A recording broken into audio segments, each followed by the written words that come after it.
Вчера советниците на СДС во општина Битола гласаа за населување на мигранти во Битола. Гласаа за изградба на камп, бесплатно образование, здравствено и социјални услуги за мигрантите овде во Битола. Советниците на СДС беа против одржување на референдум во општина Битола. Против битолчани сами да одлучат за иднината на својата општина. Почитувани сограѓани, со СДС се е веќе видено. Кој да зборува, што и да каже, секогаш завршуваме на истото. Ароганција и манипулација. Пред само 3 дена Заев изјави дека СДС ќе гласа за референдумот, односно проба да ги изманипулира граѓаните дека и СДС е против Македонија да ја претвори во бегалски камп. Вчера ја донесува министерката за труд Царовска на седницата на Совет во општина Битола. Ни поканета, ни најавена. За да ни каже спротивно од изјавата на Заев. Сега требало Македонија, односно Битола, да се претвори во бегалски камп. Очигледно Царовска мислеше дека со ненадејната појава ќе предизвика воодушевување и автоматско одобрување на нејзината погубна политика за Битола. Почитувани битолчани, министерката Царовска вчера избега од седницата на Советот на општина Битола, фатена меѓу манипулаторските ветувања на нејзиниот лидер Заев и нејзиниот обид за подметнување на најштетната стратегија за Битола.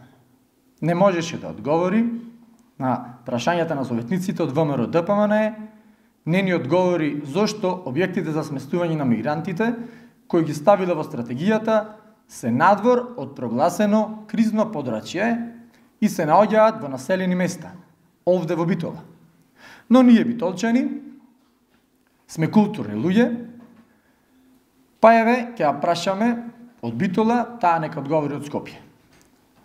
Прво, ако Република Македонија одлучи како држава АРМ да го затвори Балканскиот мигрантски коридор, која е Царовска, да носи акт за интеграција на мигранти, па и уште да не убедува дека тоа не е така. Второ, дали стратегијата е напишана во согласност со заклучоците на управувачкиот комитет, која менаџира кризната состојба во Македонија, заради превенција и справување со заканата од илегална миграција. Трето, дали представникот на Царовска Дејан Ивковски го известил главниот штаб на Центарот за управување и кризи за намерите да донесе стратегија за интеграција на мигранти. Дали групата за проценка, како што е задолжително со закон, расправала за стратегијата и донела заклучок. Тоа беше четврто. А петтото, дали повторно, согласно закон, е известен председателот на Републиката за стратегијата за населување на мигранти.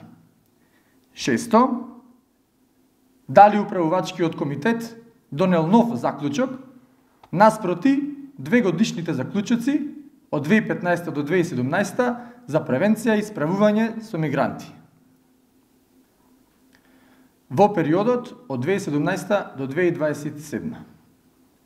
Седмо, дали Царовска има направена финансиска процена колку ќе ја чини Македонија интегрирањето на мигранти.